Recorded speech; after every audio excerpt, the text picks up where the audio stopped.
কেউ এসে এই যে টাকা পয়সা বিলাবে, জোর করে আমার আপনার ভোট নিবে, এটা হয় না। 24-এর পরে আমরা এটা চাই না, এরকম কোনো কিছু চাইনি। ওগুলো তো নির্বাচন নামে হলো একটা নাটক ছিল সাজানো। প্রথমবার ছিল খুব ভয়াবহ, মানে খুবই পরিস্থিতি খারাপ। বিগত যে ভোটগুলো ছিল সেগুলোর সাথে এটার সাথে কতটুকু পার্থক্য দেখতে পাচ্ছেন? এটা এখন বোঝা যাবে না, এটা বোঝা যাবে আজকে সন্ধ্যা পর্যন্ত টাইম দিতে হবে। কারণ গতকাল সন্ধ্যা থেকে দেখেছেন যে টাকা পয়সা দিয়ে ভোটের একটা ব্যাপার চলে এসছে। গতকাল সন্ধ্যায় দেখেছেন যে ঝিনাইদহ সহ কোনো জায়গায় রেজাল্ট শিটে সই করে ফেলেছে কেউ কেউ অতি উৎসাহী হয়ে। তো এইটা যেন ভাই না হয়। এইবার তো আমি তো বললাম এটা একটা পরিবর্তিত পরিস্থিতি, এটা গণ অভ্যুত্থানের পর এই প্রথম যে আমরা একটা নির্বাচন ফ্যাসিস্ট পালিয়ে যাওয়ার পর, কাজেই আবার ওই একই ফ্যাসিজম, আবার ওই একই স্বৈরাচারী কায়দা, আবার ওই একই একদলীয় কর্তৃত্ববাদী কেউ এসে এই যে টাকা পয়সা বিলাবে, জোর করে আমার আপনার ভোট নিবে, এটা হয় না, এটা হয় না। এটার জন্যে আমরা এত মানুষ জীবন দেয়নি, এটার জন্যে ওই ছাত্ররা আর জনতা রাস্তায় দাঁড়ায়নি। মুক্ত পরিবেশ এইরকমই থাকতে হবে। আজকে সন্ধ্যা পর্যন্ত দেখবো ইনশাল্লাহ, তারপর আপনার উত্তর দিব যে কেমন দেখলেন পুরোপুরি ভোটের পরিবেশ। সবাই আসবে, সুস্থ সুন্দর পরিবেশে ভোট হবে, সবাই ভোট প্রদান করতে পারবে। অন্তত এখনো পর্যন্ত আমরা ওই পরিবেশটা দেখছি।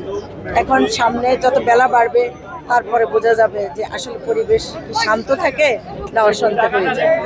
সারা বাংলাদেশের চিত্র দেখে যেটা আমরা বুঝতে পারছি গতকালকে থেকে, যে আসলে একটা অশান্তির সৃষ্টি হয়ে গেল। টাকা ছড়াছড়ি, ভোট কিনা, তারপরে বিভিন্ন জায়গায় টাকা সহ ধরা পড়া, খুবই দুঃখজনক। আমরা অন্তত 24-এর পরে আমরা এটা চাই না, এরকম কোনো কিছু চাইনি। তারপরেও আমরা বলবো যে সারা ভোট চলাকালীন পর্যন্ত এবং ঘোষণা হওয়া পর্যন্ত সব জায়গায় শান্ত থাকবে, সবাই সুস্থভাবে জনগণের রায়কে মেনে নেবে, এটা আমরা প্রত্যাশা করি। আগের যে নির্বাচনগুলো হয়েছিল সেই নির্বাচনগুলোর সাথে এই নির্বাচনের পার্থক্য, পরিবেশগত পার্থক্য কেমন দেখছেন? এই আগের যে নির্বাচন ছিল ওগুলো তো কোনো নির্বাচনই হয়নি। ওগুলো তো নির্বাচন নামে হলো একটা নাটক ছিল সাজানো।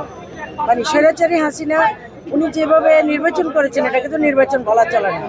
জনগণ তো তাদের ভোট প্রদান করতে পারেনি, সে তো ডামি মামি নির্বাচনও করেছে লাস্ট 2024। তারপর আপনারা দেখেছেন মানে দিনের ভোট রাতে করেছে। এখন আমরা গতকালকে আমাদের এখন যে প্রতিদ্বন্দ্বী আছেন ওনাদের মধ্যে আমরা কিন্তু সেটাই দেখতে পেলাম যে সারা বাংলাদেশে যে একটা অবস্থা ওনাদের প্রার্থীরা করেছেন এবং তাদের লোকজন করেছেন, আমরা হতাশ হয়ে গেছি এই সমস্ত অবস্থান দেখে। কেন আমরা মনে করেছিলাম যে কিছুটা পরিবর্তন হয়েছে বা হবে, কিন্তু যেভাবে ভোট কেনা বেচা, যেভাবে টাকার ছড়াছড়ি আপনারা দেখেছেন দিনাজপুরে 75 লাখ টাকা সহ ধরা পড়েছেন, বিভিন্ন জায়গায় এরকম, কিন্তু এটা আসলেই দুঃখজনক। আমরা এরকম আশা করি না। মাশাআল্লাহ, এবারকার ভোট খুব সুন্দরভাবে দিয়েছি আমরা। সব সময় যেভাবে ভোট চলছে এভাবে তো আর ভোট হয়নি এবার, আল্লাহর রহমতে। স্বৈরাচার যাওয়ার পর থেকে আমাদের এবারকার যে ভোটটা হয়েছে আল্লাহর রহমতে সবাই সুন্দরভাবে ভোটটা দিয়েছি ইনশাল্লাহ। আর যারা ভোট দেওয়ার ইচ্ছা আছে সবাই আসতে পারেন, কোনো সমস্যা নাই। সুন্দরভাবে ভোট দেওয়া হচ্ছে, আর কেন্দ্রের ভিতরেও কোনো সমস্যা নাই। প্রথমবার ছিল খুব ভয়াবহ, মানে খুবই পরিস্থিতি খারাপ। আর আল্লাহর রহমতে এবার আমরা খুব ভালোভাবে ভোটটা দিয়েছি মাশাআল্লাহ।